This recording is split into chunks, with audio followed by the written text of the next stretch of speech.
Hi, and welcome to another episode of Shane Plays Geek Talk. This episode, we're going to be talking with Stephen Chenault of Troll Lord Games, who is a previous guest at least a couple of times on the show, but it's been quite a while. Troll Lord Games, of course, publishes the Castles and Crusades tabletop role-playing game, among other things. And this episode just covers a really lot of ground in running a company, Steve's thoughts behind how to run the company, Castles and Crusades and its place in the tabletop RPG market, and does he consider it OSR? The impact of the internet and algorithms and all those things on retail aspect of the tabletop role-playing game company. And there's just a lot of stuff. We talk about Steve's favorite monster and how Troll Lord got its name, and there's actually quite a bit of comic book industry discussion, too. We kind of relate it to the retail part of tabletop games, and also Steve used to both own and manage comic book shops, so it's pretty interesting. And then finally, we have a tribute to David Middleton, the digital dungeon master, who we lost recently in November. If you listen to anything, obviously I'd like you to listen to the tribute to Dave Middleton, which happens towards the beginning, but the last 20 or 30 minutes of the episode goes into the principles of how Steve runs Troll Lord Games. And I think it's just a fascinating topic of interest, not only to tabletop role-playing game companies, but anybody who's running a business. So if anything, listen to that part of it. That was the impetus for the entire podcast, the reason we even got together in the first place. But anyway, I hope you enjoy, and thanks for listening to Shane Plays Geek Talk. Shall we play a game? Why, yes, I believe we shall. Oh, I got a live one here. Getting geeky in Little Rock, it's Shane Plays Geek Talk, a journey into the things we love. I'm your host, Shane Stacks. Thanks so much for listening. Always glad to have you. And returning this week, no stranger to the show, but it's been a while since he's been on. And I'm just glad to have him on because he's a fun guy. His company does a lot of really good stuff in the tabletop RPG space. So with no further ado, welcome me back to the show is Stephen, a.k.a. Steve Chenault, a.k.a. Troll Lord of Troll Lord Games. Steve, welcome back to the show, man. Thanks for having me. It's great to be here, man. It's been too long. It really has. So, I love the fact that one of the coolest tabletop RPG game companies is right here in Little Rock. So, and I've actually, had the pleasure of seeing the Troll Lord dens, the offices, where the magic happens. And, it's been nice. I've seen you in person sip a Dr. Pepper, Steve. So it's in my office. Yes. Yeah. Not everybody has had that pleasure. So that does, I always have an icebreaker question. You don't really need one, but here's the icebreaker question, Steve. Oh, and just so people know, Troll Lord Games, among other things, is probably the best known for Castles and Crusades, which we will talk about here in a little bit. But for your icebreaker question, how many Dr. Peppers have you had so far today? I am actually on my first Dr. Pepper. What? Yeah, I was. What you say? It's crazy. I was drinking 8 Dr. Peppers a day, and that was just too many. It was entirely too many. Those are words I never thought I would hear you utter. Well, it was getting to the point that you can't even taste the Dr. Pepper anymore. Yeah, it's just like, yeah, wow. Right. So this is my first for the day. What I try to do is I try not to have one until after lunch. Dr. Pepper's best after you've eaten something. When your stomach's kind of full. So you have a nice Dr. Pepper. So I eat lunch, and that's one reason I eat lunch early at 11 o'clock. And I'm pretty. So that way you can have your Dr. Pepper. Yeah, everything is geared so that I can have that Dr. Pepper. Wow. And if something interrupts my 11 o'clock lunch, if someone wants to eat later, I start getting a little bit irritable. It's lunchtime at 11. Yeah, so I hear you. My Dr. Pepper at 11:05. Yeah. Well, we're turning into grumpy old dudes. We have our not process. What's the word I'm looking for? Routine. Routine. I wanted to say ritual, but that was too strong. We have our routine, and it gives us comfort. So And let me tell you, as chaotic as life can get, a yeah, routine is okay. It's yeah, routine's good. Yeah, yeah, routine's good. It gives structure to life. So yeah, not that it's not every now and then it's cool to get a wild hair and be a little spontaneous and maybe have a Dr. Pepper before lunch, but not every day. Not not every every day. day. I do Not that every day. occasionally. You can do that at Christmas. Yes, Yeah. holidays you got to do that, or if the workload gets so insane that Yeah. you got to take a break and do Yeah, something. have a Dr. Pepper break. So, yeah, I actually tagged you on Facebook recently.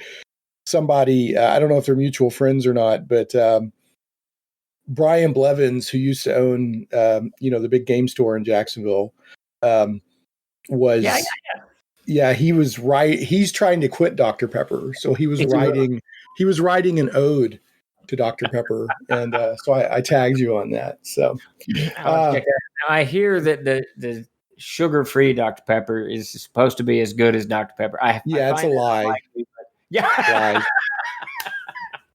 Lie. I will follow your truth in that, then, my friend. I won't taste Yeah. it. Yeah. No, it's just don't even. Yeah. Get what enjoyment in life you can, my friend. Well, that's the thing. And as much as I enjoy Dr. Pepper, I'm not going to swap it out until a doctor tells me I got to quit. Yeah. So, Freaking sugar free, whatever. yeah. Anyway, all right. So moving us on. We are going to talk today about Troll Lord games and Castles of Crusades, and want to touch a little bit on one of the things that I want to do with this discussion is I think that it's good to get, people want to get into the tabletop RPG industry or they're into tabletop RPGs and it's a passion. I think it's always good to understand a little bit of the business side and also what goes into a successful, even quote unquote, small company. Yeah. So I want to talk a little bit about that today. And specifically in early November, you put a State of the Union sort of update out for Troll Lord Games, the current state of affairs, which was just absolutely fascinating to the point that it prompted us talking about, hey, let's, it's been too long since you've been on anyway, but I'd love to talk about that. Right. But we can also just talk about in general, what's going on with Castles of Crusades and Troll Lord Games and all that. But I want to open this up on a somber note. This is the first podcast I think I've had since this happened. So it's a good time to mention it because I know you've highlighted it. And there was just before Thanksgiving, David Middleton, aka the Digital Dungeon Master. I think you knew mainly through his work with Fantasy Grounds, which Castles of Crusades has a presence on the Fantasy Grounds virtual tabletop. David passed away, I believe, just before Thanksgiving. I believe his sister had to make the social media announcements. And that one really kind of slapped me because, on and off over the years, I hung out with David virtually, and he was a really cool guy. So I just want to give him a shout out. The best way we can honor those who are gone is to remember them. Absolutely. David Middleton, I ran into him years ago. In fact, he was one of my first guests on this show. Oh, really? He came on towards the end of 2015, and I didn't start the show until June of 2015. So he came on very early in the show, and we would talk about dungeon mastering and, D&D and different games. And he was one of the first people like on Twitch and online really doing the digital dungeon master thing. He had a show on Twitch called Tabletopping. And then later he kind of rebranded to the Digital Dungeon Master. And he was a big fan of Fantasy Grounds to the point that he ended up working with Fantasy Grounds, in multiple roles, evangelist and customer support rep. And the president of Fantasy Grounds posted a really good tribute to David when he passed away. So I had seen that you kind of shared that. I didn't know if you interacted with him much personally or not, but he was a really cool, nice guy. And he genuinely loved tabletop role-playing games. So I talked to Dave a little bit, mostly Chuck and Tim, chatted with him. right. Chuck's the one that let me know. And yeah, it's very tragic when this happens. And it's so, Yeah. it's out of the left field. You just Right. you don't expect it. Yeah. Well, it was, and I'm sharing this because it was shared publicly. It was COVID related. Yeah. COVID is, people are taking COVID on different levels of seriousness. I'm not here to preach about that. And I just want to give him a shout out because he was out there doing this, hey, I'm going to run D&D, or I'm going to run,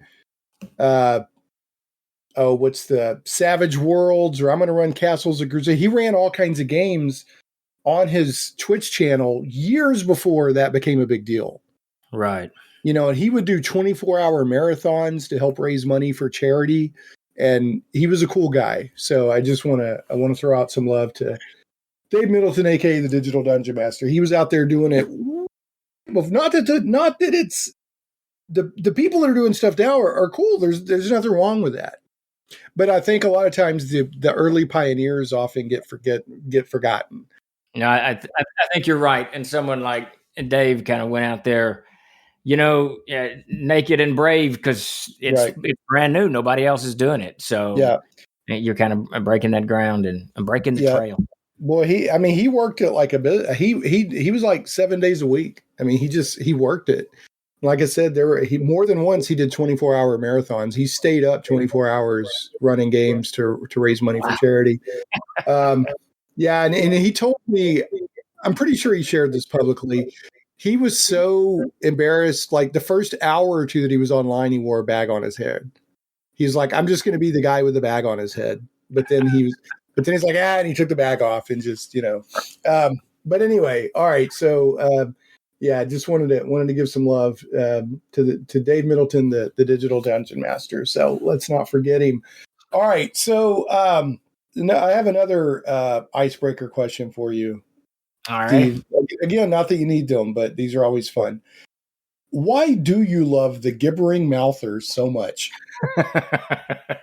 One of the things I like about monsters like that is there's no rhyme or reason. There's no consequence. You don't really have to build up any kind of story arc to it. It's just a monster of pure chaos and evil that attacks aggressively, and you can do so much with it on the battlefield, from snaking tendrils of whatever, this way and that way. It's just unmitigated chaos, and I love it. I love them too. They're great. Yeah. In fact, it's cool. I ran a Castles of Crusades module for a guy and his son, and I can't remember which one it was. I think it had green in the title, but it had a Gibbering Mouther in it. There was like a village that you had to kind of like work your way into, and the main evil threat was like in the city hall, and the basement was like a Gibbering Mouther or something like that. Yeah, I think probably got green in the title. You're right. yeah, you like the word green in the titles, but anyway, he actually, his son was like 13 and 14, and his dad was, my age or whatever. But his son, they both wanted to get into role-playing games. So it was one of the first role-playing games they ever sat down and played. And I ran them through that. And the Gibbering Mouther killed the son's character. And I was like, great. He's never going to want to play role-playing games again. And he was like, that was great. Because it slithered over him and consumed him or whatever. And he was like, that was amazing. So he loved the Gibbering Mouther too. So anyway. It's just a great monster because there's, like I said, there's no consequence to it. It's just a monster. Yeah. Well, it's got so much atmosphere you can do with it. It's gibbering, it's whispering, it's nasty, it's gross. Yeah, it oozes. Trails. Yeah.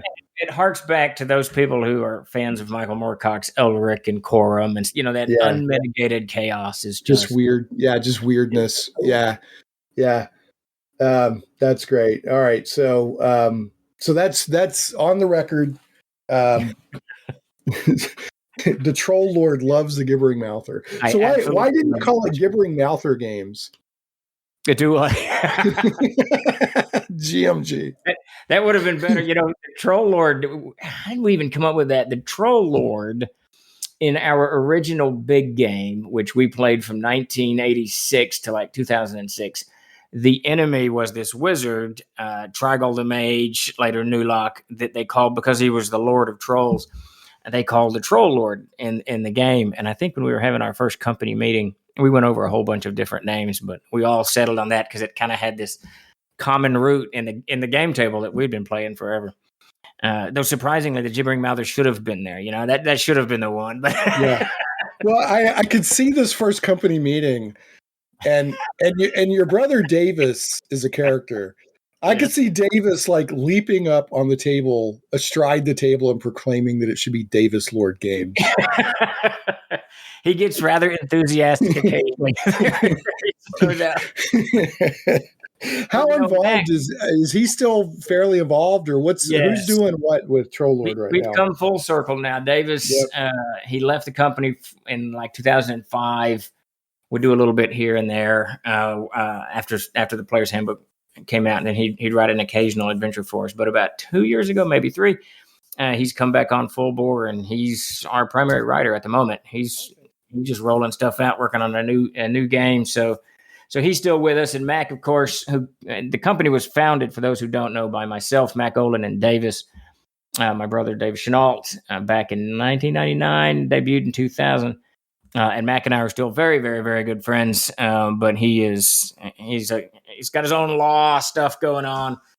So he's a consultant. I consult with Mac frequently on just about anything we do. Yeah, I haven't met him personally. I mean, obviously the name comes up, but I haven't. Yeah, Mac is very subdued, and Davis is enthusiastic, and I'm somewhere in the middle. So we make a nice, a nice mix of knuckleheads. Yeah, well, that's good. Yeah, you need people that complement, but it can also thwart each other at times. So right. Thwart's too strong of a word. Balance each other out. Yeah, there you go. Balance. Yeah. So, yeah, and how about? I can't believe he's the nicest guy in the world. I can't believe I forgot his Gray. Todd Gray. I was wanting to say Tim Gray, and I knew that wasn't right. What's he up to? Todd still works part-time for the company. He takes care of all supply issues, the warehousing, all of that stuff. That's Todd's end of it. He occasionally will jump on and help design and write. Yeah. And he's actually an extraordinarily good game master, and he doesn't really like to write much, but he's got great ideas. So I'm always trying to, get into his headspace and get him to give me some good ideas, but he doesn't like to share. So, so he doesn't do as much creative content as I would like to see him do. Yeah. Well, you could tell him for me, he's just such a nice guy. I always love him. Super nice guy. I've known him forever and a day. Yeah. Nice guy. And who's your man out there? Oh man, we got Tim Burns is doing all of our web content sales, all of that stuff. That's all Tim Burns' side of things. And then Chuck Kumbo is doing, he does all of our VTT. We just redid the Fantasy Grounds stuff. Yeah.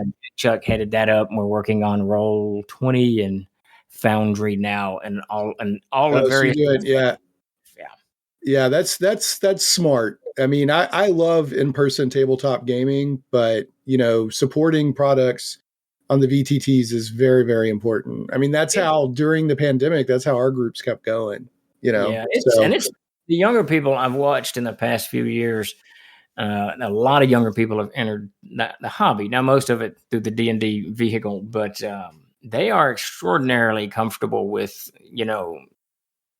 VTT stuff, Zoom meetings, whatever, playing over line. They don't have any issues with it. Totally natural. Yeah, and that's very cool. So it's definitely something that we want to make available. No, that's smart. Yeah, and I think supporting obviously resources are limited. I've been, in situations it's like, well, why don't you do a Mac version of your software? It's like, well, because it takes an equal amount of resources, but only a certain percentage of the user base will use it. So it's not that we're against Mac. It's just that we have to, do our resources to where it's going to get the most benefit for the most people. So that's a very sloppy, quick analogy for saying that there may be times where your resources are limited. So you say, well, we're going to support the biggest VTT because that's where we're going to get the most bang. But if you can, I think supporting all the VTTs instead of, just one is the wisest course of action, because there's multiple reasons for that. But what's big now may not be big tomorrow. Exactly. And as the market grows and more people get into it, everyone's going to find it's the same thing with social media. Right. You see different people on Twitter that are on Facebook, that are on TikTok, that are on Twitch.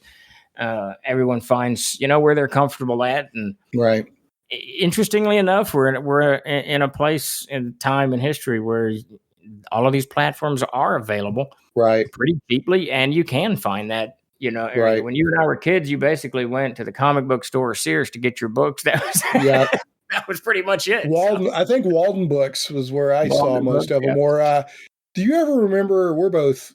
Well, I know you grew up, I think, in Germany. I don't remember when you ended up in Central Arkansas, but there used to be a place in Jacksonville called Jack's Hobby Shop. Jacksonville, Arkansas. I vaguely remember that. I think they went out just as I was moving down. Well, their same building is now like a train, like model train. That's what I was thinking. Yeah. But that was like going to Jack's Hobby Shop. They had like all of the role playing. So you could Champion, space opera, stuff you wouldn't find at like Walden Books or, you know what I'm saying? It was like, but yeah, back in the day,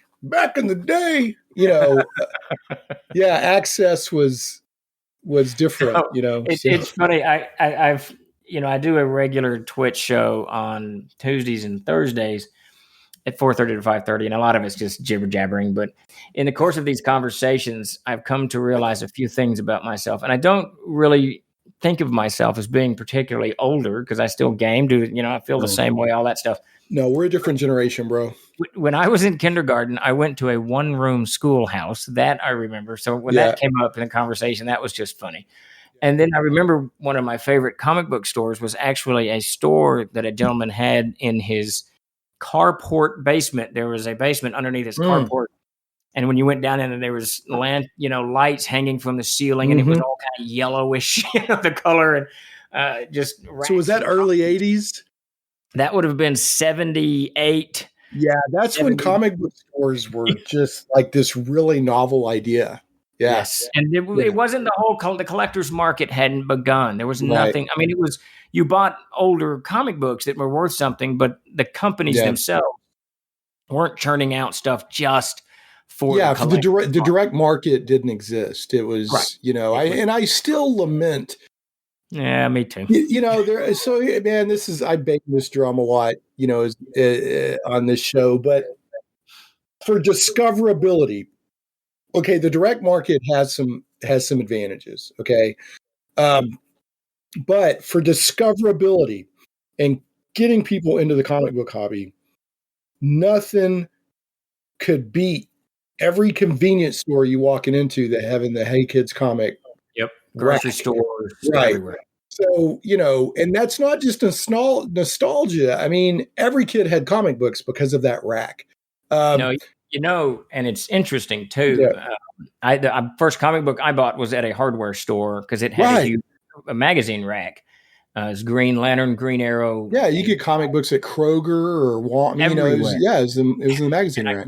I can tell you now it's interesting being part of this direct marketing, company. We do a lot of direct marketing.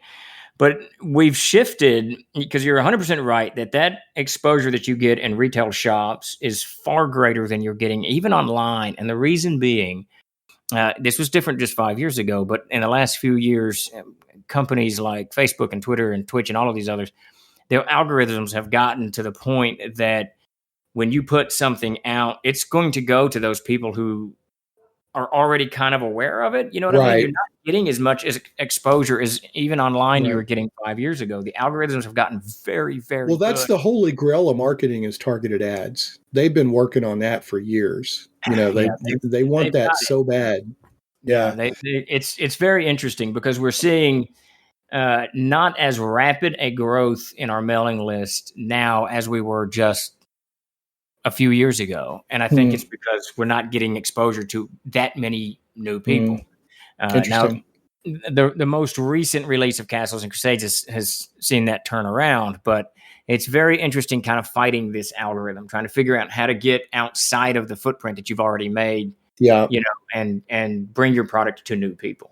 Well, I hear that a lot. I mean, when the internet first came along, I was like, this is amazing. I still love the internet. Okay. This isn't a rant against the internet. You and I have had the incredible privilege of watching the internet meet the public. Like, the internet's been around for a long time, but for public adoption was, right, I would argue, mid-90s is when it really started. And we've watched it hit and grow and change things, and it's been fantastic. I make my careers on the internet. That's where I make my money, really, is because of the internet, being either a web developer or software engineer, that kind of thing. But it does have some downsides, of course. And I hear, more and more of soulless algorithms having to force businesses to, like, I just read something earlier today about an entire initiative that's around getting people to draw called Inktober. And their whole thing is static drawings, but they're having to get on TikTok because the algorithms want short videos, right? So that for them to stay relevant, they have to make short videos, even though videos has nothing to do really with, but anyway, I guess you could argue that time-lapsed videos of people drawing is relevant, but yeah, these algorithms are definitely a double-edged sword. Yeah, without a doubt, it's very interesting. And like you said, we've watched it grow and change. We can get into TLG's sales reports for the past 20 years, and you can see. And I don't know exactly what year it is when people suddenly became very comfortable with buying online, because previous, and it's about 2006, 2007, maybe 2005. I don't know, somewhere around in there, because you can look at like our direct to consumer sales are negligible. And then suddenly it seemed like overnight, everyone became very comfortable with it and began buying direct. And I think that was great for a little while. And it's still great, don't get me wrong. But that exposure that you're talking about that comic books used to get, because they were everywhere. You couldn't, as a kid, you went anywhere. It was comic books. And of course, in those days, it was a little bit more, your parents were a little bit more comfortable parking you in front of the comic book stand while they went and shopped, so you could thumb through the whatever. And you pick these things up at 10 or 15 cents a pop. Man, do we sound old? Does that? Yeah. Well, when I really started getting into comic books, they weren't 10 or 15 cents, but they were a lot cheaper than they are now. I'll put it that way. Probably a quarter, I'm guessing, is when. Yeah, they were.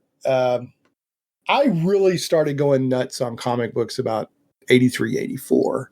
Okay, that's when my personal comic book. I mean, I read them before then, but when I shifted into rabid fan, was around then. Now, and this is a tangent that I'll try not to let grow too much, but you owned a comic book store at one point, didn't you? I did. I owned a comic book store called All My Comics in Jonesboro, Arkansas, and then I managed one called Vintage Comics up in Springdale, Arkansas. Yeah. Both. Now, how long did that last? I owned the store for about 1 year, a little bit over a year. We discovered the guy who sold us the store. He took, and we didn't know. We didn't know enough, but before he sold us the store, he took all of the valuable comic books, which is a lot of where your money is when someone comes in. The back, the back issues and stuff. And so we had a lot of comics that are just all worthless. And we held on for about a year before that went belly up. Mac and I were in that business together as well.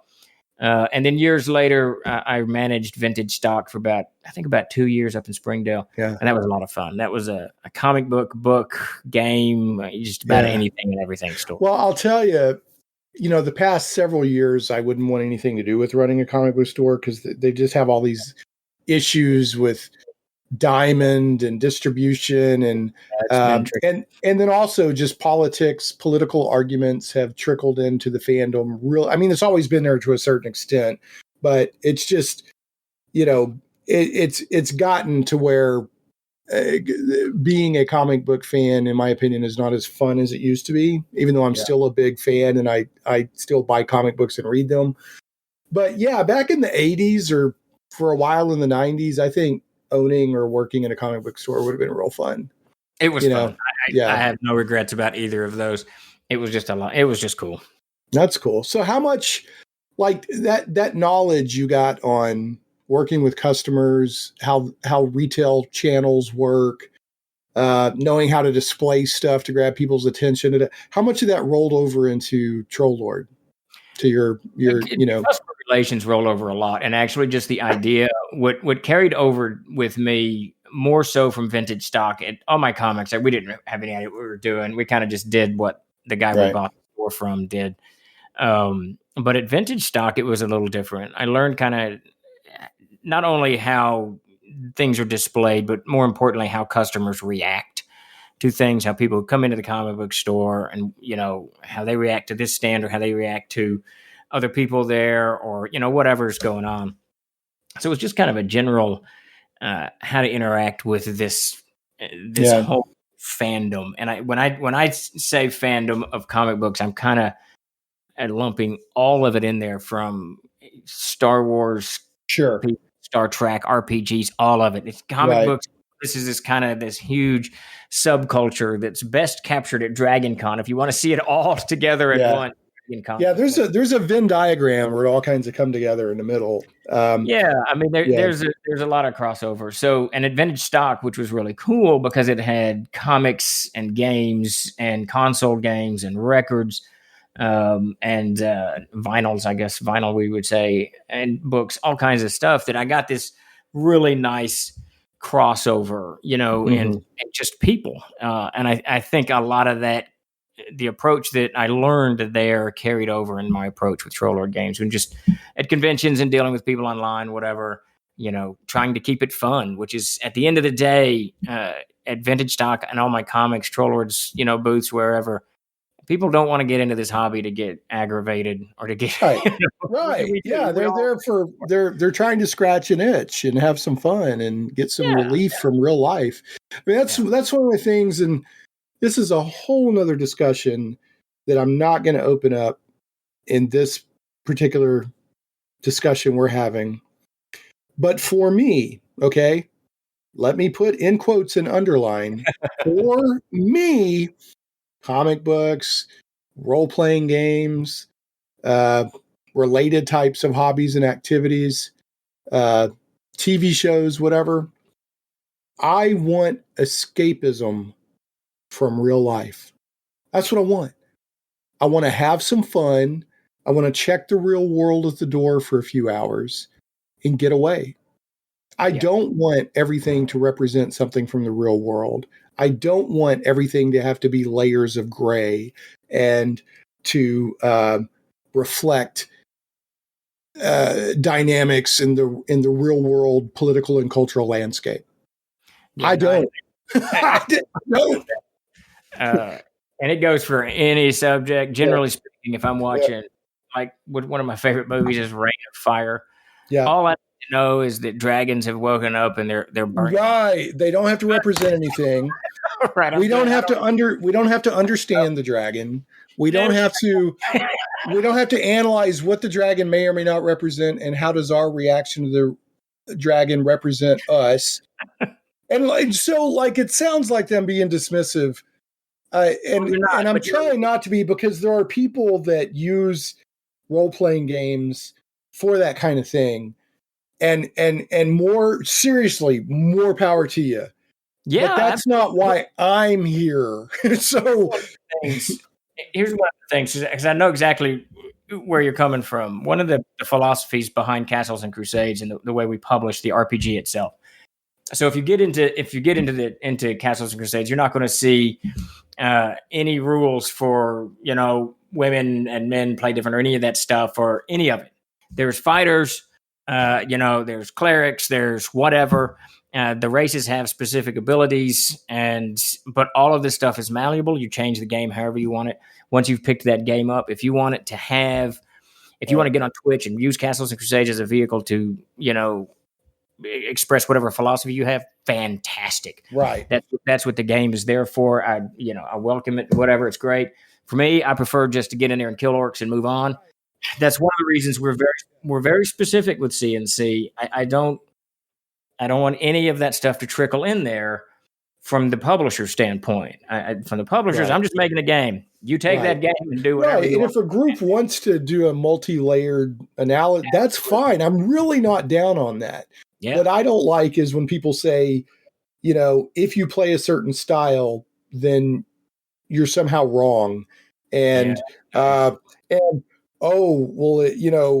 by the way, you're a terrible person for not having changed your way in 40 years. And I'm like, well, no, let's don't go there. But anyway, that's a discussion. That wasn't why I'm wanting to talk today. It was just something that kind of came up spontaneously. I'm here for fun. I think I was keying off. You said people don't want to get aggravated when they get into the hobby, right? So, I'm here for fun, right? I'm here for fun. I mean, that's what all of it is. You watch. I just rewatched the Avengers. What is the war? The 2 war movies. Well, there's Infinity War and where Captain America Endgame picks up the hammer. And it's just badass, Yeah, everybody cheers. Yeah, one of the greatest moments in modern cinema history. Yeah, absolutely. It's just entertain me, tell a good story. Yep. I'm not watching a documentary. I want to be entertained. And amusement. Well, I'm getting deep here now, so I apologize in advance. But the literal definition of amusement means without thinking. Muse. Okay.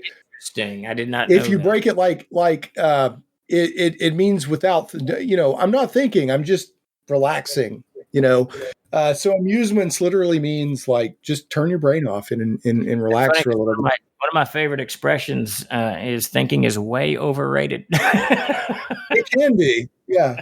You got to know when to think. And it's almost like the gambler, know when to hold them, when to fold them, know when to think and when not to. So, but anyway, all right, I'm going to reel this tangent back in. Boy, I'm still pondering the amusement thing.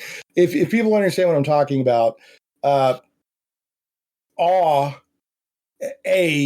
as the preceding thing to a word means without in the etymology, and I'm not trying to make this about religion. It's just the immediate example that comes to my mind. Atheist is theist, right? So theist is somebody who believes in a divine power. An atheist doesn't. So it's the same thing with amusement. Amuse. Muse is thinking or to be inspired or whatever. So there you go. There we have learned something today. We have learned something today. So anyway, all right. So kind of taking it back to relating your comic book store experience to Troll Lord Games. What was it helpful to see? Because a lot of people don't realize when they walk into a store, the amount of channel activity and marketing that had to get those products into the store. Right. There's distribution channels. You got to make stuff. You got to get it into the channel. You got to get it to the store. You got to da-da-da-da. So did having a knowledge of that help when you started Troll Lord, to knowing that, there's a retail channel concept here? When we started, Mac Golden, he handled that end of things. He handled the distribution. Now, he left the company in 2002 or 2003, somewhere around in there. And I took over distribution. So I was aware of what was going on, but Mac pretty much did all of that. What working at those stores did, however, do for me in a tremendous way is make me sympathetic to the retailer's plight, to know how much, just SKUs that they have to keep in their heads. They got to track and they got to sell and move and all of this stuff and how to display it and when to display it. I remember sometime in the mid-aughts, I was at, I think Origins, I don't know where I was, at some convention, and this game company had just released this really cool game. But the game box was a pyramid, a literal pyramid. And I remember the first thing I saw when I saw them kind of haphazardly stacked on their table, the very first thing I thought the retailers don't have shelving for that. There's Right. no Yeah. Right. shelf for that. You've created a cool concept, but nobody can display it. And those are the things that I became aware of in the retail shop. I mean, you have your glass case up front, comic racks and book racks, and there's not a lot beyond, unless you're getting specialty racks. And a lot of retailers can't afford to get specialty racks. So it made me aware when we're producing stuff of what the retailer is up against on their end. So that was kind of a takeaway from that for me. And that's an important concept. I mean, if you've got the coolest pyramid-shaped box in the world, but you can't set it out, I mean, yeah, it's a problem. Yeah.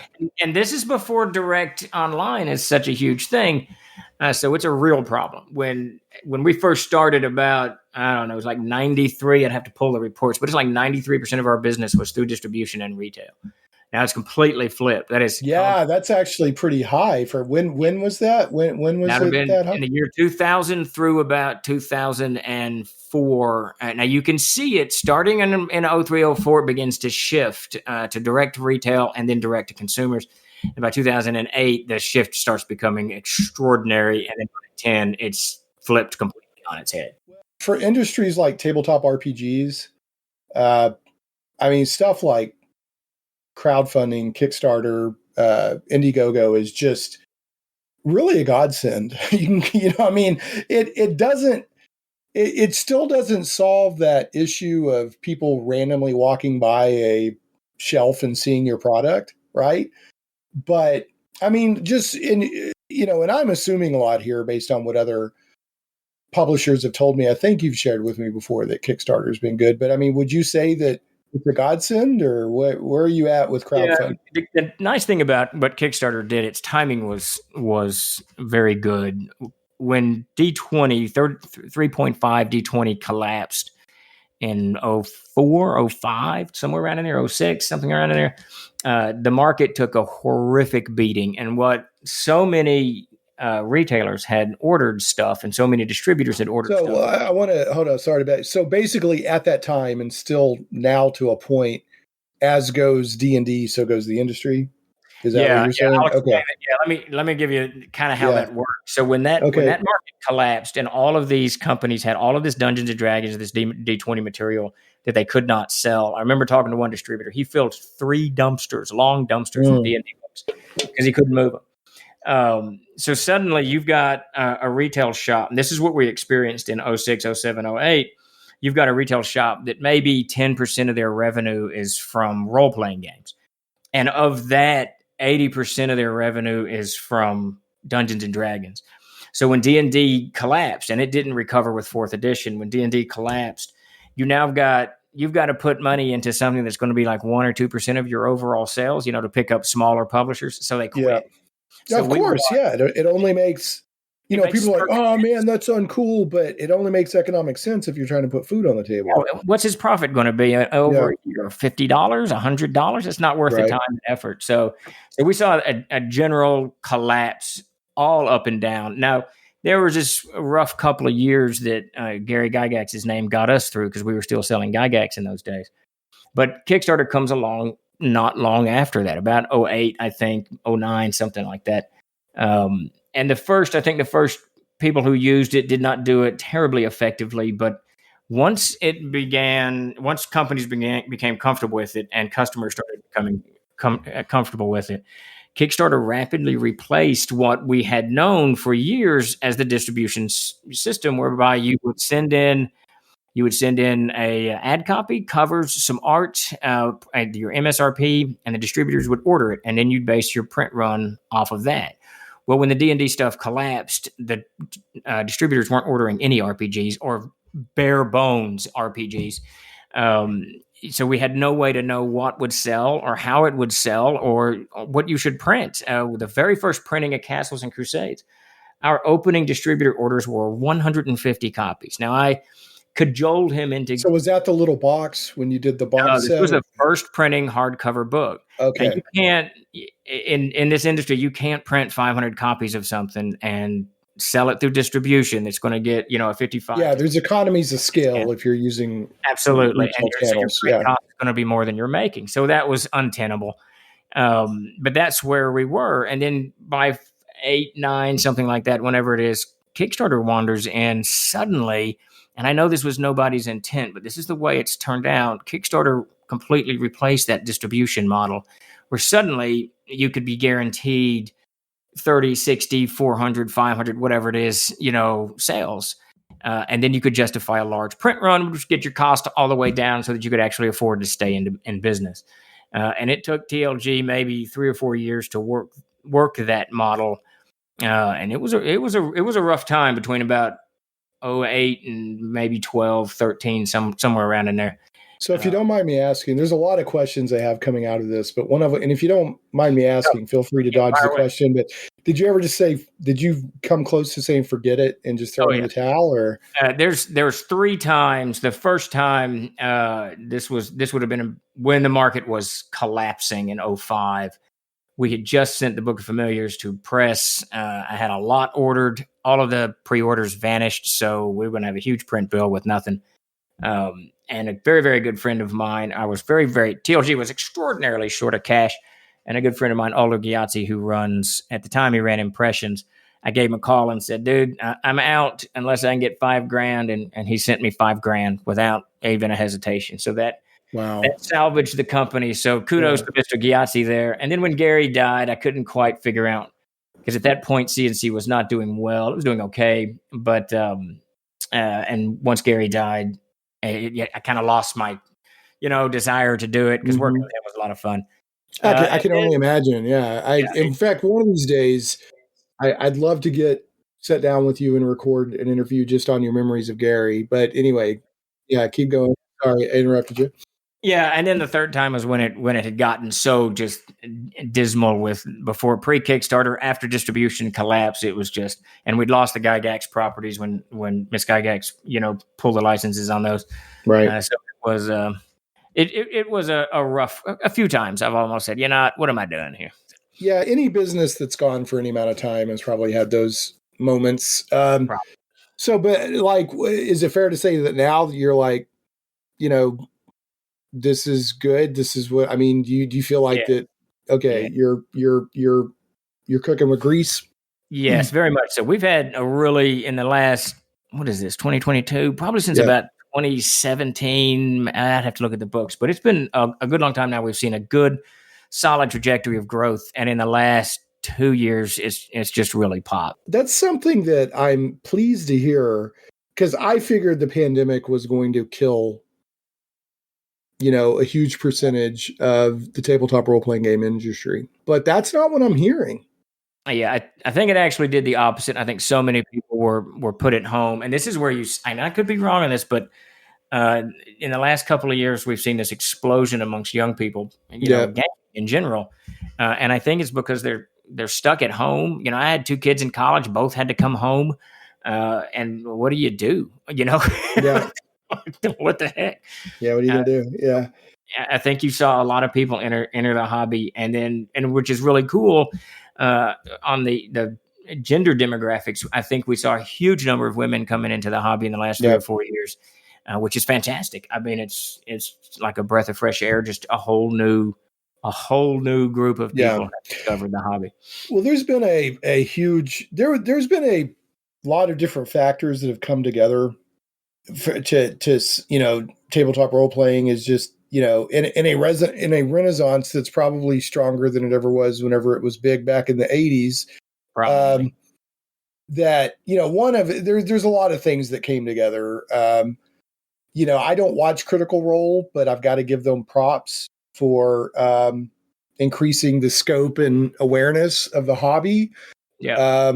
Of course, D&D, Wizards of the Coast, I got to give them credit for releasing a very strong edition and 5th edition. It's a very popular edition. And you could even give credit to stuff like The Big Bang Theory, that geeky show, for, making it cool to be a geek and do geeky things. There's a lot. What I'm saying, I'm only mentioning a few of the many factors that have come together. Yeah, I think everything was perfectly placed. So maybe when the pandemic hit, that was where people naturally turned. I think that had a lot to do with it. And I also think that, so if you take people in our age bracket, we were born back in the 60s and the 70s, and we began gaming in the 70s and the 80s.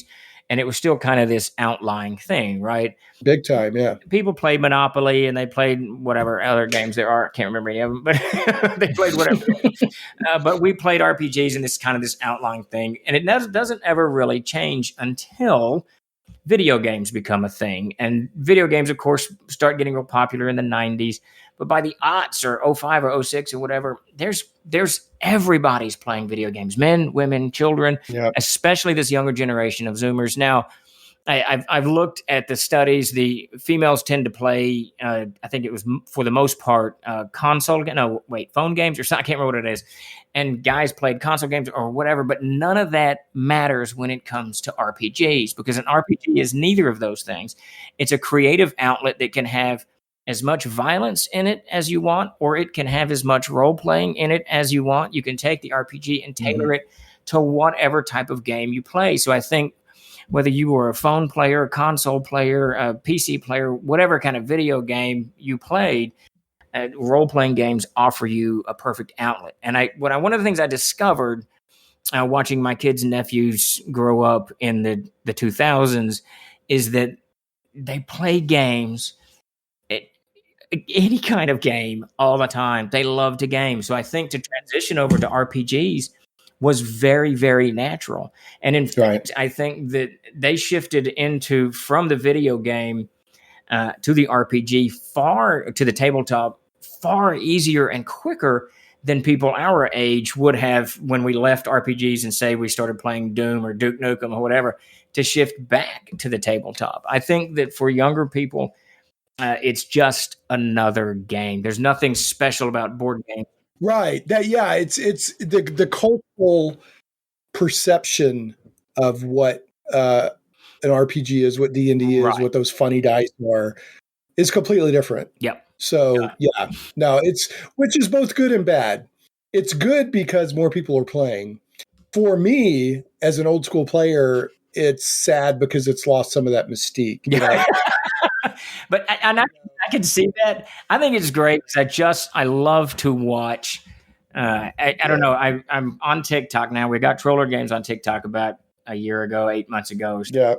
And I thoroughly enjoy watching these younger people. Yeah, no, it's overall, in the great scheme of things, it's more of a win than it is a loss. Yeah. They are going through the same conversations that you and I did back in the 80s as they're trying to figure out, I remember this, what was it, a few months ago, I guess Wizards of the Coast changed the way that you can play orcs. You can have good orcs or whatever, and that's great. Right. Yeah, they're not by default. Yeah, either. whatever. Right. Yeah, which is just funny to me because, and I know it caused a stir on the internet, orcs, whatever.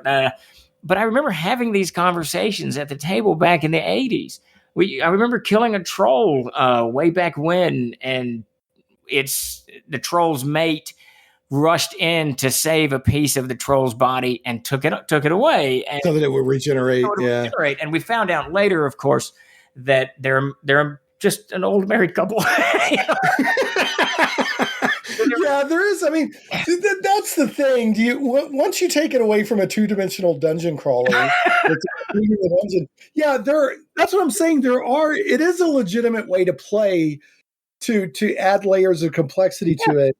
What I'm saying is, like, that's not necessarily why I'm there, right? But exactly. But the funny thing about that conversation, the way that ended, it was hysterical because several of the players at the table, and this is exactly what we're talking about, several of the players at the table didn't want to pursue the trolls. And there was this long debate as to whether the trolls are evil or whatever. And finally, quite humorously, I wasn't running the game. Davis was. I picked up the monster book and I said, look, they're evil. It says it right here. Right. It was real. Rules lawyer. No, I'm just joking with you. So here's my thing on it. I think I've shared this on the show before, but as long as it's coming up, I'll share it again. I have no problem with a setting that says a race isn't inherently evil or inherently good. Okay, like elves the high elf doesn't have to necessarily be good. I'm okay with that. I'm totally okay with that. At the same time, I'm totally okay with a setting that says, due to fantastical cosmological forces in this fantasy setting, that race is inherently good or bad. Right. Right. Yeah. And so I'm fine with either. But there's a lot of discussion as if, well, like, if you don't say that it's more open-ended, that you're like closed-minded and stuck in the past. And I object to that approach. Yeah, I do. If you look at the world of Erd, orcs in the world of Erd are evil. And when you read the mythology behind them, they're evil. There's not any good orcs. If you took Erd and made some good orcs, I don't give a shit. Yeah, that's the thing. I mean, it's fine however you want to play, but there's sometimes in the discussion, it's like, oh, well, that's from 30 years ago, so they were wrong, and they didn't know as much as we do now, and they're not enlightened. And that, I'm like, come on, that's well, life, this is one of my favorite stories. When I was in college back in the 80s, whatever, Todd and I would go to this restaurant called Wyatt's in the mall. And you would always, it was just in those Wyatt's Cafeteria. Wyatt's Cafeteria. In those days, the whole mall walking thing had just kind of become this huge thing.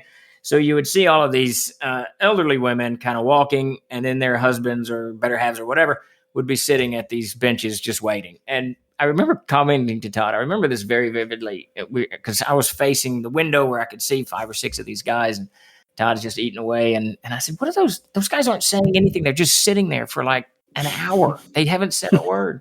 And I never really understood it until now that I'm in my 50s, I understand it, because now they were just older people that know that no matter what they say, someone's going to disagree with them. So what's the point? Right. Yeah.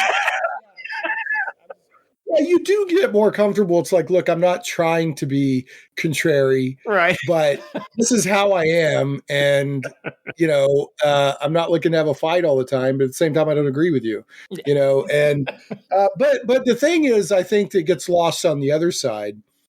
I do try to see both sides. Is that the people that are saying no, we should treat races more complex and with more layers of complexity to that. They have very valid reasoning. Yeah. So I'm like, okay, that's cool. I'm down with that. That's totally cool. Do it that way. And that again, that brings us back to this idea that role-playing games, and I think this is what younger people have embraced it the same way that we did when we were younger, is because there's no restrictions, right? If you pick up the Castles and Crusades monster book, whatever, and it says an orc is evil, you don't have to do that. You can just strike it out. Yeah. And move on. The what is that? The world is your oyster. What is that saying? The oyster, something about an oyster. I don't know. There is a world being an oyster. Yeah. The world is your oyster. But in Castles of Crusades, it's a dire oyster. Yes, there you go. No, but so, I mean, here's, the more I play role-playing games and I've gotten into a little bit of design, I was part of the design team for Advanced 5th Edition. I don't know if you saw that out there coming from EM Publishing. I did it. I did a minor. What's that? I did. That was very cool. Yeah, it's really cool stuff. And I basically Russ Morris from Ian World and all that. I've kind of gotten to know him over the past few years. And I said, hey, do you mind if I'm part of this project? Just because I want to see what it takes to do a role-playing game. Yeah. And so he was like, yes. And he let me come on board as what I term as a minor designer. That wasn't a title or anything. That's just what I call it. I did some work on some spells and some monsters and what else? There was magic items. What was fascinating was to set in the Discord channels and to be a part of the emails and to see the tremendous amount of work that went in to putting this together. Yeah. And this is something that's based off of 5e. It's not even from scratch. Right. And my whole point is that the more I play role-playing games, the more I see them as an operating system that you can write your own software on. Yes. So you've got Castles of Crusades. You've got 4 or 5 people playing it, or 2 people playing it, or how many people are playing it. And you're basically a computer running this operating system. Yep. And you can modify the code however you want. And that's a great way of putting it, actually. That's a fantastic, and it works beautifully for Castles and Crusades because that's how we design the game. If you take the player's handbook, which is where all the rules are tied up in the player's handbook, and we just released the 8th printing on that sucker. Everything you need to play is in that. The monster book is separate. The CKG is separate. All those other things are separate. But you take that player's handbook and the Siege engine, it gives you the basic, mechanic for resolving both combat and everything else, every other kind of thing that comes up, from convincing the bartender to give you more mead to swimming to whatever it is. So you take that mechanic, and this is what we encourage people to do. I encourage every time I'm doing any kind of talk anywhere, you take that mechanic and you build your own game off of it. You have fun however you want. Take the monster books. If you want to change all of the monsters, change them. If you want to take the Castle Keeper's Guide and use the skill system that we've provided in there, do it. Do it. You've got the classes, the races, the mechanics, the equipment. You can get started.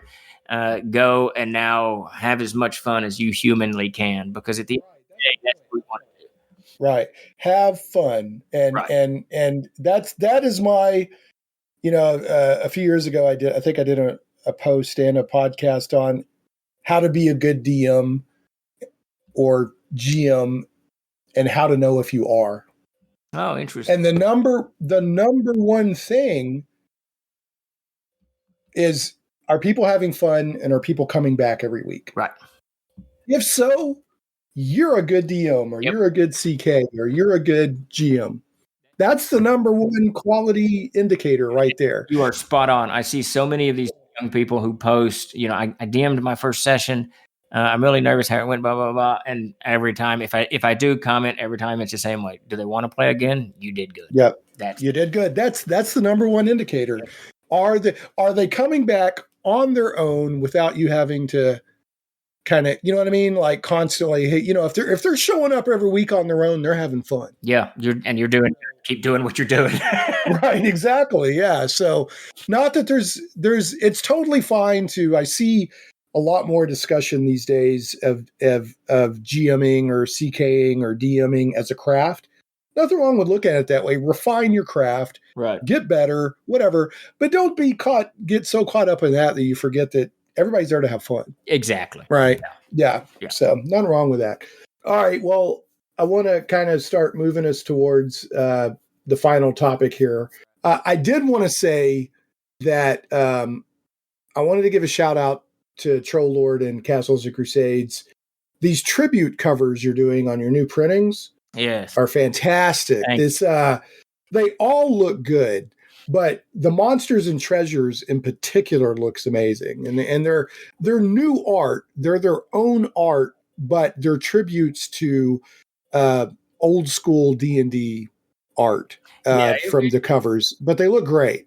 Thanks for that. We did a tip of the hat. It's We've always kind of kept Castles and Crusades out of the OSR discussions and the old school revival or old school, whatever that stands for, and all of that stuff. Not that there's anything wrong with that community. It's a great community. We talk to them all the time, but Castles and Crusades kind of predated all of that. It came out. And you're seen as one of the first, but you're not necessarily part of the movement. Troll Lord does not get enough credit. You guys were the first or one of the first to jump out there on the OGL and really do something with it. Yeah, we were the first. Definitely published out there in retail shops. No, we've kind of gotten forgotten in all of that, which is okay. That that's sort of our own fault, because we didn't. Once that movement began to really blossom, we didn't jump into it. We kept pushing forward, and it was a very deliberate move on my part, from running the companies, that I wanted Castles and Crusades to be its own vehicle. It's its own vehicle. This is what we're doing. These tribute covers is really the first time that I loosened to that philosophy up and said, we need to do a tip of the hat to Advanced Dungeons and Dragons. That's my favorite version of D&D. Do a tip of the hat to that, and to that community who supports Castles and Crusades and who has, in their own right, blossomed in a whole variety of different directions, which is great. So, I love those covers. I mean, those covers. Oh, they look so good. I would put the cover to Monsters and Treasure up as a framed piece of art on my wall. It looks so good. So they all look good, but that's my favorite. We will have that one up for sale on Noble Dwarf pretty soon. I have to say, I don't know which one I like the most probably the Player's Handbook. I absolutely love that cover. But they're all good. I mean, I just always loved the just so people know, the Monsters and Treasure. These are tributes to the first original artwork of the AD&D hardbacks. So like there's that classic monster manual art where it shows you the above ground and below ground. Yeah. With all the monsters everywhere. Right. And I've just always loved that art period. So to see an updated tribute to it just looks so good. And Jason Walton did those, and he did a fantastic job on all three of them, but particularly on the MNT of making it very unique. Yeah, they look great. I mean, they're obviously tributes, but they're not copies, right? And they look fantastic. So, well, what's going on with Castles of Crusades these days? And one of the things that I've noticed, especially in the past couple of years, but even several years back, when you and I would talk more frequently, and in fact, you were, and I thank you very much for this, for a long time. You sponsored the Shane Plays when it was on the radio. And then you were starting to kind of explore online marketing and what should I do and this and that. But the past couple of years, you've really started pulling out the stops on having I'm on Reddit, I'm on Twitch, now you mentioned TikTok. How's all that? And I see more promotions. Hey, this week we're running this sale. I get a lot more. So how's all that going? Well, it's going actually extraordinarily well. We've got this nice, in the last few years, CNC has been growing, TLG in general, but CNC has been growing. And in the last couple of years, we've seen this nice kind of explosion. And we've very purposely pushed out and trying to, because we got pretty good about focusing on one platform like Twitter for a little while to the deficit of the others. But about 9 months ago, I set up this kind of schedule for everybody to do so that we can push out on all the platforms. Well, you've got to do that though, don't you? If you don't have a schedule, it won't stay. You've got to schedule it. You got to be purposeful about it. You have to, and you have to kind of breach out all of it. And then of course, Tim Burns and Chuck Cumbo both got in here and pushed Twitch really, really heavily. So we got me on Twitch twice a week pushing it. And all of that's been going well. We've seen this nice kind of response. We've even branched down on TikTok. Still trying to figure that one out. But and then once these tribute covers started coming out, and the first one that came out was a CKG back in I guess June or July or August of last year, we started getting a lot more feed. And when the Player's Handbook hit, when the Monster Book hit, just before the Player's Handbook hit, it kind of popped and exploded. So we've seen this. A nice big response everywhere. And we're finally, I think, as a company getting comfortable with these various platforms and not only how to use them, but how to interact with people over there. And that's always the big thing with social media. It's not so much, put out a post and advertise, but it's interacting with people.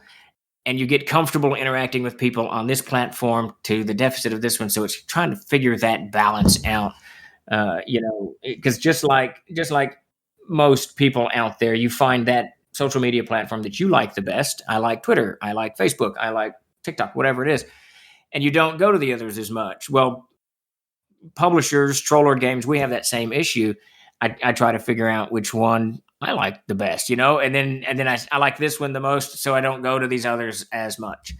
Discord seems to be it. I enjoy Discord. I enjoy coming over and posting, but I don't think about it. It doesn't cross my mind. So I have this little, I put alarms on my computer to remind me to go to Discord because it's just not something I think about.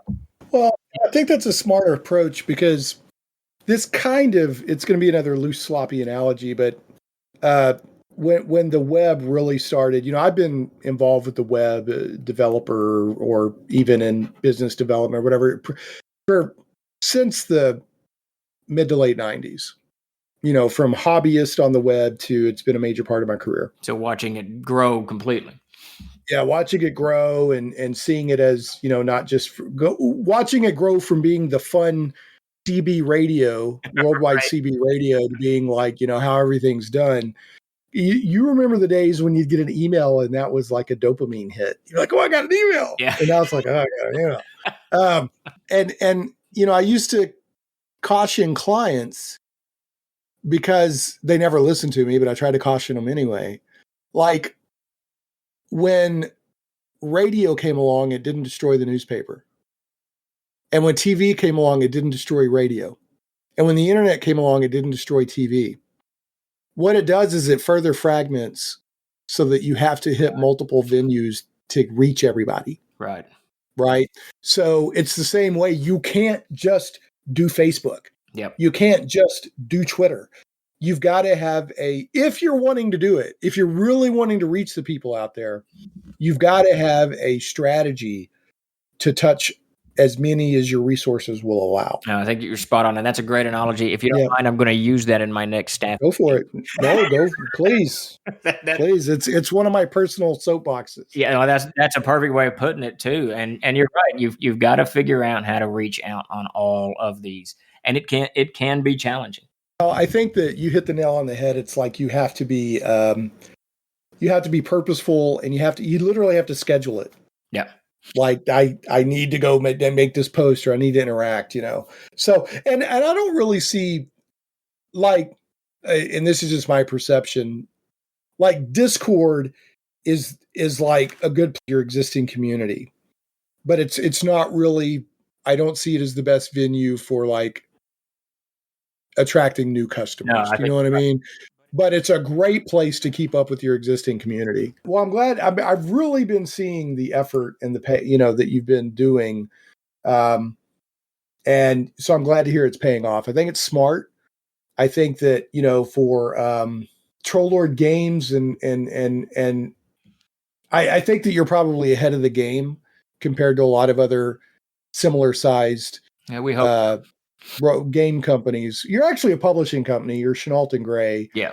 So you do more, but Troll Lord Games specifically does.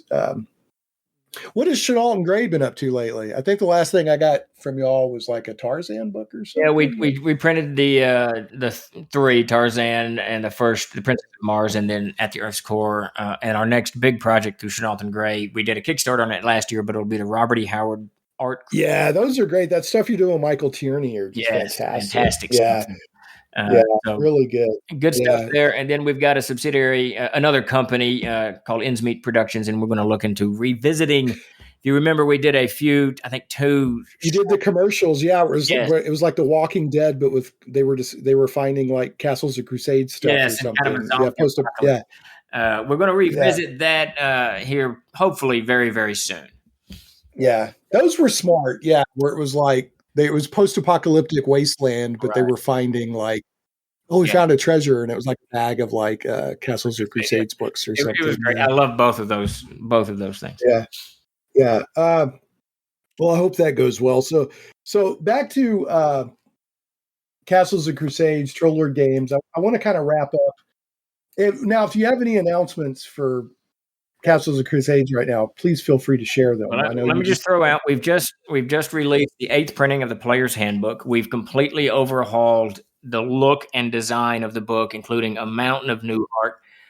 We've got each of the classes has both male and female renditions of the class, fighter, barbarian, what have you.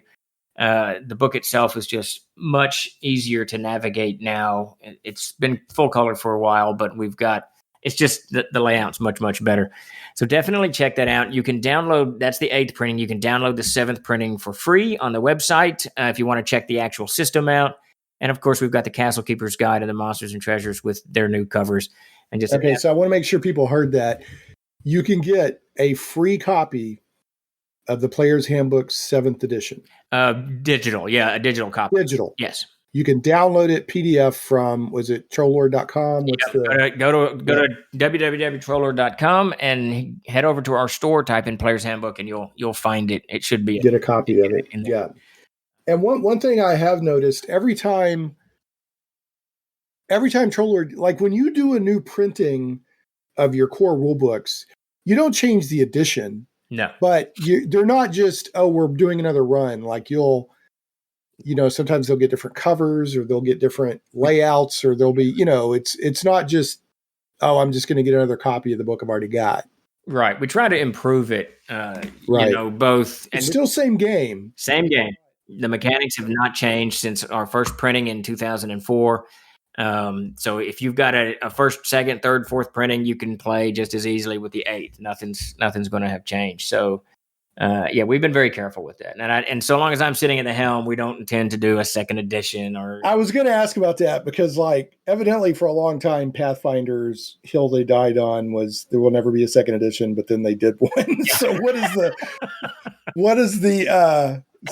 so you're saying there's definitely no. There's not going to be, and I can use two things to support why we have this philosophy. One is an article I read in Dragon Magazine by Gary Gygax way back when he talked about never making a second edition of Dungeons and Dragons because it would split your customer base. And now you've got first edition and second edition, and now you've got to either make two product lines or only support one, having lost X number percentage of your customers. And it's the exact same thing that you're talking about with TV, with radio and TV and on down the line. You start splitting your customer base. And I don't want to do that. I want anyone who, if you've bought the Castles and Crusades Player's Handbook, you're still at the same table with the person who bought it 10 years ago, and we're all just gaming together. And the idea is to continually grow the community, which I think we've done a pretty good job of. Well, I think and I'm completely shooting from the hip here. I'm not calling out any individual companies or editions. Okay, I'm shooting from the hip and talking philosophically.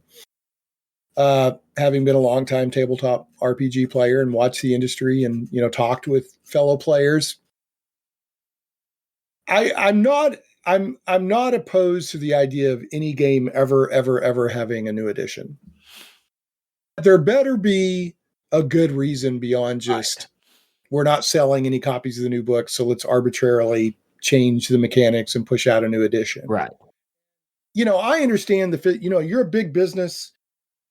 Not a small, but like a big business, a big company, big corporation, and you got to have revenue to feed the beast. And I've talked to hobby shop owners, and tabletop RPG games are, they can be a challenge revenue wise because once the book is sold, it's sold, and people share books, and not everybody buys a copy of the book, so there's not a lot of recurring revenue from the core rule books. Right. So, which I'm sure you're incredibly aware of. Then you got like, well, let's do a new edition, and they got to buy all new books. And if that's the reasoning, then I'm absolutely not okay with it. But if you're like, you know what, our first edition or second edition was fundamentally flawed and broken, and we need to fix this, or else it's been 30 years since we've had an edition, and the role-playing game community has innovated all these new mechanics we want to take advantage of. Right. I'm not against that. But if it's just to generate sales, that's, obviously I'm not for that. Yeah, I think it's easy to kind of slip into that. The idea, I can't remember that. I can't remember any expressions apparently, but that concept of gaining one new customer, it's tough. It's tough to gain a new customer. You have to put a huge amount of resources into it. Right. But I think you're talking about from a business perspective, it's cheaper to keep an existing customer than gain a new one. Yeah. So that's the philosophy behind the editions is you can keep your customers because these guys are going to keep buying it over and over again. But really, I think that what you should be doing is trying to find a new market, a whole new crop of people to buy into this game. You can see what's happened to comic books as a perfect example of when it goes the other direction. That industry has slowly died. I mean, when you and I were they've locked themselves into a vicious circle. They have, and they're not ever trying to push their products. Keep getting more expensive. They look better. They appeal to the old guys who have been doing this buying this stuff forever, but young kids can't afford to get into it. Right. The reason that you could buy a comic book and if whatever it was, Action Comics issue 248 probably sold 150,000 copies because it cost 25 cents. So you could go to the candy store and pick it up with a quarter. You can't. Well, they also used to allow returns. They don't do that. True. They stopped allowing. So the store owner is out. If whatever didn't sell, he would send back. Rip the cover off and send back. Yeah. So I think that industry is a poster child of what happens when you don't try to get new people, jumping on to whatever it is that you're making. And I think that when RPG companies go down that same road, you start risking, you start getting, like you said, boxing yourself into a corner. Well, that's what they've done. The direct market and the direct distribution model, to where instead of comics coming to you everywhere you went, you had to go to the comic book shop to buy them. Right. They started going into sort of a vicious whirlpool of, diminishing customer base. Yep. So, but like you said, I mean, some of the quality's gone up and there's, whatever, but I'd rather get back to the old days. And it's not just nostalgia. I'd like to see comics everywhere. But anyway, I was very pleased to see, we've all watched over the past 3 or 4 years, cars become insanely expensive, right? To get a new car is crazy. I priced a truck last year and it was, for what I have now, I think it was like $58,000. I'm like, what? That's insane. But it was nice to see that Ford, now they had so many pre-orders on it, they had to shut the pre-order system down, but their $20,000 truck sold out instantly, and they've got this huge backlog of orders. Now, what that should that's because they offered something at a price that So if comic books would take a step back and kind of look at their roots, and RPGs, we're in the dangerous zone here too, because RPGs are getting ridiculously expensive. So you get into this zone where you've just got to be careful. And I think that making $60 for a core rule book is not. It's a lot. Totally, and even our player's handbook used to be $20 and it's up to $40 now because it's full color and all this other stuff. Even that to buy in, and it's one of the reasons we give the player's handbook 7th printing away for free. To buy in at $40 it's a stout price. Now, Tim and Chuck are going to yell at me for saying that publicly, but it's a stout price. Yeah. Well, it's kind of a double-edged discussion, and I guess the buy-in price can get expensive. Okay, by the time I buy all 3 core rule books for like D&D, CNC, whatever, I'm going to spend a little bit of money. Yeah. But then, really, I don't have to buy anything else to keep playing. That's the key with the RPGs, and I think that's one of the coolest things about this hobby is you can pay $40 for the 8th printing of the Player's Handbook and have 50 years of toy, right? Yeah, you could just keep going. I mean, now if you want, you can go buy modules, or you can buy accessories and and you don't have to. But you don't have to. No, not at all. I mean, you're right. That is the big difference with RPGs. It's unlike any other, well, except maybe I guess board games, because once you buy it, but even that board game, once you've played it, you've kind of played it. But RPGs are different every time you open that book. Right. It is a very unique hobby. All right. So speaking of, I want to lead us into this. Probably not going to spend quite as much time on it as I thought we originally might, just to, keep this discussion somewhat reasonable time-wise. In early November, you posted this, I think you sent it as an email, and you also put it on Facebook, Troll Lord Games, the current state of affairs. Yeah. Now, is this linked on the Troll Lord website or something? I'd like to put it as a link in the show notes. And yes, as a matter of fact, Steve did send me the link to the blog post in question. It's on trolldens.blogspot.com, which is basically his personal blog and a blog for Troll Lord Games, but I will put the link in the show notes. So go to shaneplays.com and look for this show, and it will be in the show notes. And again, the name of the post itself is Troll Lord Games, the current state of affairs, and it was originally posted November 3rd, 2021. I definitely recommend reading the blog post to go along with this discussion.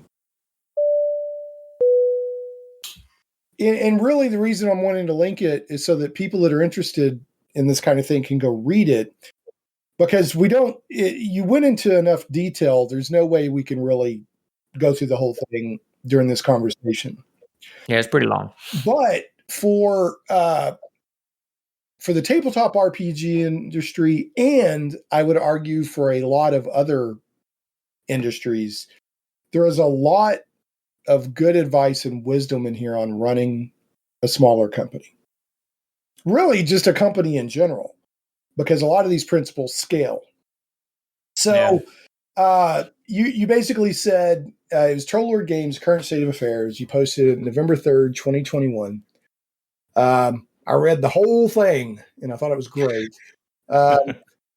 And you open it up, you say, I've read a great deal about catastrophic delays in the RPG and board game industry, all brought on by pandemic and the economic turmoil that it caused and are exasperated.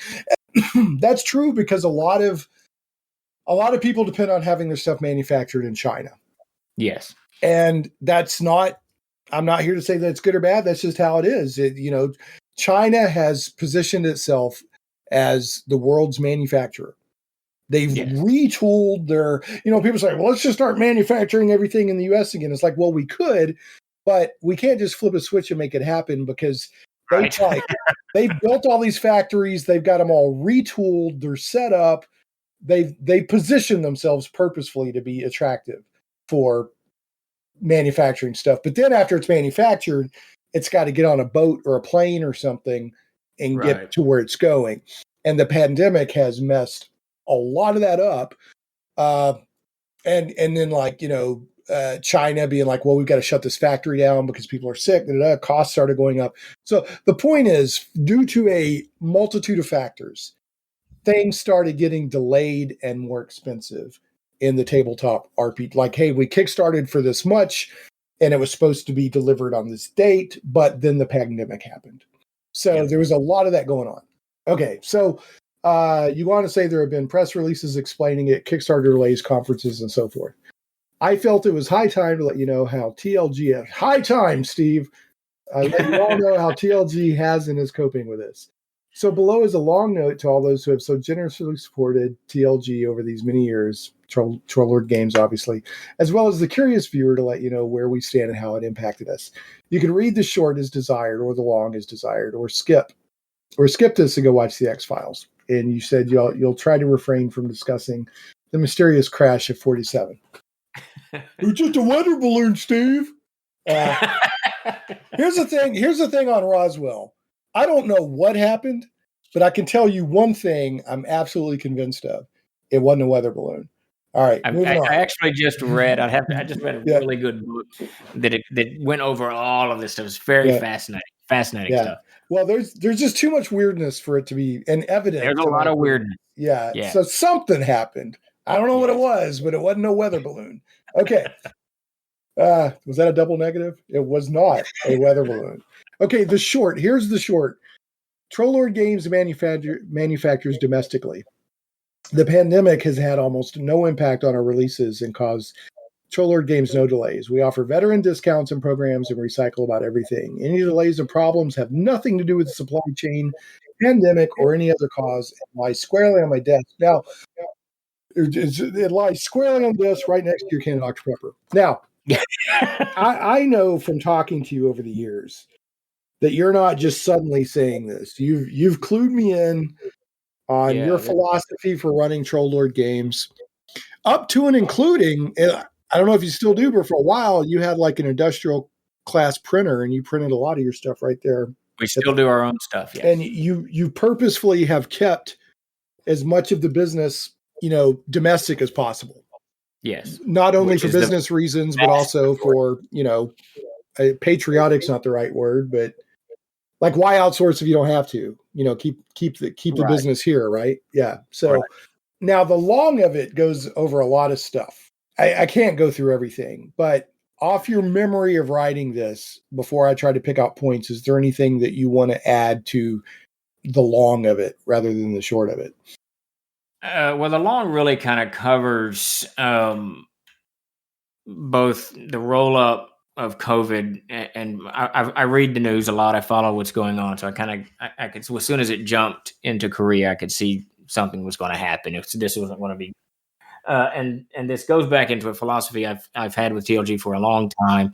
There certainly are patriotic reasons that I produce stuff here in the United States. I'm a huge fan of helping out. I'm a huge environmentalist too. You should take care of your community first, and then your city, and then your state, and then your region, and then your country. No matter where you are in the world, that should be your primary concern, because that keeps everything cleaner, right? That's just a good way of doing business. It can definitely be a little bit more expensive, but one of the things I've always argued with other publishers about, or debated, whatever the word would be, about using overseas printing. There are so many variables, overseas manufacturing. There are so many variables that go into delays that you have zero control over. We print in Missouri. If there was a trucking shortage, I could get into my pickup truck and drive up to Missouri with a trailer and bring all the books back, right? But if there's any kind of conflict, a pandemic, anything that happens overseas, you can't do that. Even if it's across borders into Canada or Mexico, you have zero control over any of that. And of course, that played out in a huge way when COVID hit.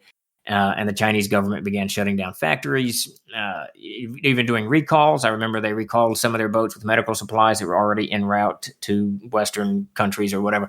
So there was so many of these things kind of played into it. And that's been a personal philosophy and a TLG philosophy since the beginning. There's enough variables that I can't control. I don't want to add to that. Right. So, yeah. Printing domestically, just from a business standpoint, not only does it create strong ties with this business that I have up in Missouri, we've worked with these guys for 15 years so that when problems erupt, we can work through them because we've worked together for so many years. So you've got relationships that you can rely upon. You've got a control over the transportation that you don't have to worry about. Cost is going to be a little bit more, of course, but we factor those in. So you just kind of roll. Yeah, and you also mentioned in this update that you're willing to sacrifice some profit to manufacture domestically. Yeah, absolutely. And it's easy to justify to me too, because it's harder to justify when you're selling just through distribution and you're having to give 62% of your cost to the distributors. That's another discussion entirely, but Kickstarter changed that completely, right? We now have a huge number of people who are paying not quite the cover price, but damn near it. So we can eat a little bit of that with the assistance of the backers on Kickstarter and keep the business here. And it pays out all the way around, right? It helps other businesses, and nobody's had to wait for TLG books on trucks and ships or any of those delays. Any delay is going to be something that we caused internally because we didn't finish an art piece or whatever.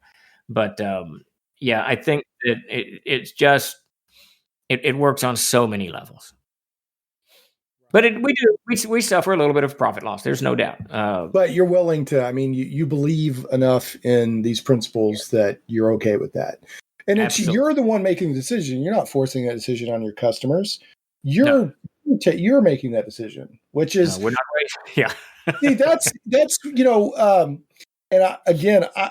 not again, but I just want to say I'm not here to get into a philosophical discussion of capitalism versus other forms of economic policies. Right. But that, everyone's like capitalism this, capitalism that. I mean, capitalism also gives you the choice to make less money. It's your choice to make less money to support your principles. And, so I think that's cool. You go through here to kind of reinforce what you're saying. Yeah, you say you use local suppliers for equipment parts, shipping boxes, paper, glue, printing paper, toner, and printer maintenance. We're the largest client for one of these companies and one of the largest for another. Both businesses suffered tremendously during the pandemic, largely because restaurants dropped off ordering menus, flyers, and posters. However, TLG's business remained steady and strong. Book printing in our own shop was up because of use. We ordered more supplied paper, etc. Or more supplies, paper, etc. This helped these businesses weather the storm. You did this through TLG. So I have to be careful here because I'm not knocking companies that use China. No, I mean, everyone's got to make, it's like you said, freedom is a messy thing. Right. And if you feel like you're running your company and the best thing for you to do is manufacture overseas, then do it. That's the way freedom's messy. So, but by you following these principles, and you go into detail, even at more length about supporting local suppliers. You kind of go deeper than what you mentioned here. It's good to support local. It's, like I said, local, then county, state, local, right. Tri-state area kind of thing, and on and on and on. But, you mentioned here that you said at the beginning of the pandemic, Troll Lord Games used 5 local suppliers for our print shop and mailroom in several in adjoining states. 2 of those have not survived. Yes. Very sad. A third moved their operations from Little Rock to Memphis. So were you still not disrupted by the supply chain? So when it jumped into Korea, I knew it was going to get here. Now I didn't know what was going to happen next, but I know, and I remember telling, and I'm not trying to sound like I know it all because I don't, but I remember telling everybody I knew, go buy toilet paper, light bulbs, and toothpaste because it's going to get dicey for a little while because people are going to panic as soon as there's an interruption. People panic. I don't know why they buy toilet paper, but they do. So just just make sure you have some on hand.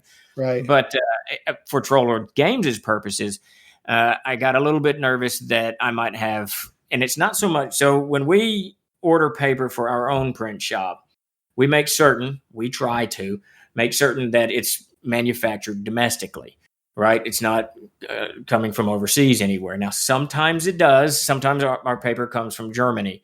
But Germany and Finland. But for the vast majority, it comes from the United States. But I know even if you purchase materials domestically, what happens when people begin to, and I hate the word panic, that's not right. When people begin to react to situations and they no longer can order their stuff from overseas, they're going to order it domestically and pay the extra cost, which is going to cause all kinds of disruptions in domestic supply channels as well. It takes a few months for that to actually develop, but it's going to develop because if I order something from China normally and I can't get it, then I'm going to order it from Montana, right? Because that's where it is. That company in Montana is not going to have any idea that they're fixing to get 10 times the orders that they had 6 months ago. So they're going to have shortages. So I immediately began to buy and stock deep, getting a lot of paper, a lot of shipping boxes, lots of tape, lots of peanuts. We had stuff piled everywhere so that when the disruption hit, and it did hit, we weren't impacted by that at all. And now we did have a couple of slip ups. What I would do is when we'd start getting down is Todd would go in and order more. But I figured out that I can't even let myself get down much because the supply chain interruption was huge. And so for a very, very short period, we were out of 2-inch boxes. And for about 2 weeks, we almost ran out of paper for the print shop. But beyond that, we haven't had any shortages because I anticipated this kind of whiplash through the supply channels. And we've all seen it. And it's not so much that, there's a deficit of goods everywhere. It's just that the grocery stores or Target or Walmart, whoever, they've been ordering this particular way for a decade. Now they got to change everything. And when something is out, we have a perception that it's out, so we buy more. So now there's less, the whole 9 yards. One of the reasons that our supply chain got messed up for a while and here's one thing I don't think gives enough credit. I'm assuming it's like this in other countries, but in America, we eventually recovered, adapted, and now for the most part, you can get what you want off the shelves again. Yeah. Because that's what business does. It adapts. But there was some there were some ripples for quite a while. Right. And the whole thing on PLG's purpose during all of this was to not run out of stuff so that I can't, because if I can't make books, I can't, pay employees, right? So then it becomes a serious problem. Right. And you go into length on this blog post about, hey, we make this percentage of money off stuff you buy, and here's where the money goes. It's a very transparent, none of this is to make you as rich as possible so that you can, smoke your cigars and light them with $100 bills. I mean, you're like, here's how we run the business. And a lot of it is just to keep people paid. But, kind of the point I was leading to with our shelves here in America is over the past, 20 years, probably longer, but that I've been aware of it, distribution has gone more and more to just-in-time inventory. Yeah. Oh, yeah. And then you hear I don't know if it's true or not, I assume it is, that, most of your grocery stores are dependent on a truck coming every 2 or 3 days.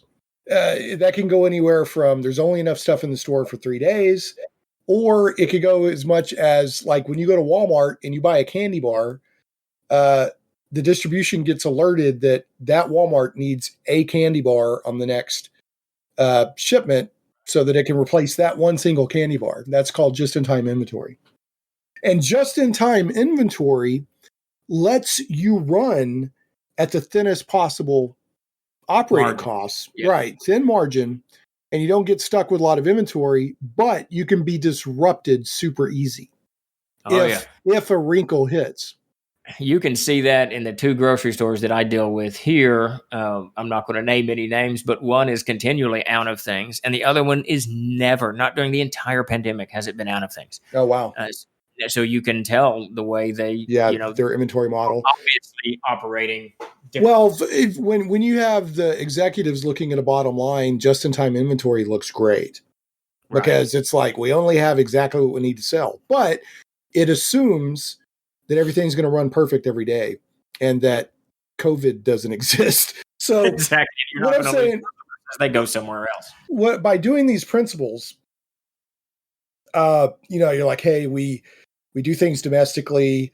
I project, I do this. We only use environment. I mean, you go into real deep on environmentally friendly, like your packing peanuts are only from cornstarch. And if you use plastic bubble wrap, it's only because another shipper sent it to you. Everything that you receive in shipping, boxes and stuff, you reuse.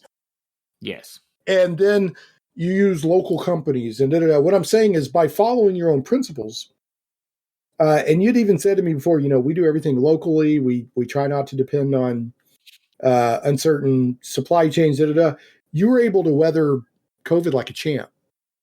It really didn't impact our, like I said, I think your books got delayed. You went from 3 to 4 weeks to 5 to 7 weeks because of. It was, yes, that would be one of the impacts that I didn't control. The printer that we print everything soft cover in house, and that I could control. But any hard covers we print out of house up in Missouri, and that has gone from an average of 3 to 4 week turnaround to about 5 to 6 week turnaround. Right. Yeah, I wish I could go deeper and deeper, but really, if anybody's interested, I think these are wonderful principles.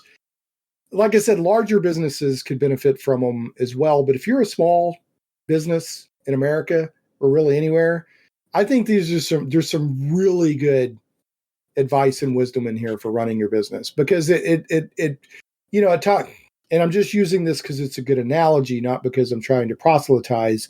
There's the parable about the person that built their house on a firm foundation and the person that built their house on a shaky foundation. Both houses stood until tribulation came along, and then the house that was on a shaky foundation fell. And if you're absolutely 100% dependent on a supply chain that you don't control at all, you can get knocked down. So it's appealing. I understand why, because you're like, oh, I can do it this cheap, but you can get disrupted. So anyway, hopefully we'll get a link to this up in the show notes. So if you're listening to this, go to shaneplays.com, check out the show notes because it's a great read. And I also want to give you a little bit of opportunity here to tell you about, or so you can tell people about how you support veterans. What does Troll Lord Games do to support veterans? So for veterans, any branch of the service, you get an automatic 50% discount. It doesn't have to be active duty. You can be retired. Just send us, email us at orders@troller.com or product-support@troller.com. And we're just going to ask you a couple of questions. Do not send your DD-214. We just ask you, we get a lot of those, and I don't want any of that. People prove they're a veteran, huh? They send you their DD-214. We don't want that out in the open. So, but just shoot us an email. We'll ask a few questions. There's a bunch of veterans. I'm a veteran, so we kind of know what questions to ask. And you get a flat 50% discount. So anything you order from our site, you get the discount. That's pretty great. So, all right. Well, I got us wrap this up. So good. So much good stuff there's stuff I could have gone down. But hopefully we'll get back on before too long. I'd love to talk about Gary Gygax. I'd love to talk about why the heck do we think that D&D collapsed at 3rd edition? What happened? I'd like to get into all that stuff. That'd be great. Yeah, that's some stuff I've never explored. But anyway, always appreciate having you on. Stephen Chenault, aka Steve Chenault, aka the Troll Lord of Troll Lord Games. All right, I picked out the bad joke of the week just for you.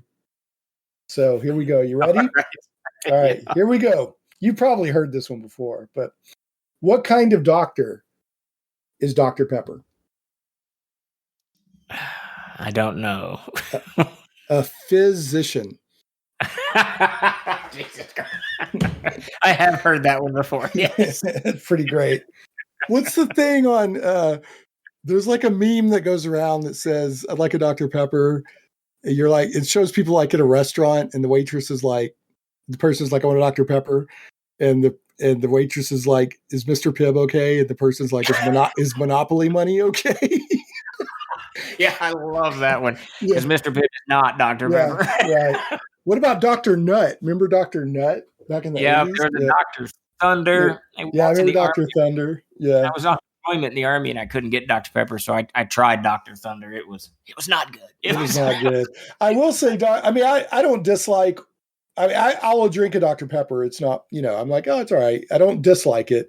But I have to say that, Coca-Cola with their, I'd like to teach the world. Oh, yeah. Okay. The second best commercial marketing ever was I'm a pepper, you're a pepper. Wouldn't you like to be a pepper too? That was such a great marketing. That was a good jingle, but I got to give Coca-Cola. Now, they don't do it anymore for some reason, but Coca-Cola used to show people in cities or in fields, working really hard, and they would take, you remember they'd take that bottle of Coke out of the... Yeah, and they would look so refreshed. Yes, you would want a Coke. Yeah. That's what...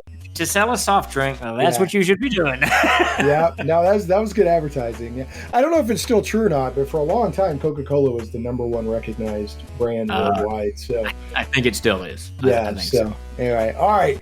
Well, man, I appreciate you so much. Hope things. Thanks for having me on, man. Yeah, man. Anytime. Let's get you back on. Keep doing what you're doing. Keep making those great games and following your principles and being successful. I've been really pleased to see all the Control Lord games in the past few years. So I appreciate all the support you've given us over the years, man, and love being on your show. Yeah, we'll have you back on. And everybody else, we will catch you next time on Shane Plays Geek Talk. Thanks so much for listening to Shane Plays Geek Talk. I certainly hope you enjoyed this journey into the things we love. For your convenience, show notes with helpful links for each episode can always be found at shaneplays.com. You can catch the podcast in several places, including on the blog at shaneplays.com, iTunes, Google Play Music, Stitcher, Podbean, Amazon Music, Verbal, YouTube, and more. Shane Plays is also carried on sci-fi.radio. Sci-fi.radio is sci-fi for your Wi-Fi. SCIFI.radio. If you like what you hear and would like to support Shane Plays Geek Talk, you can do so for as little as $1 per episode on Patreon at patreon.com/ShanePlays. Thanks again for listening, and we'll see you next time. Stay geeky, my friends.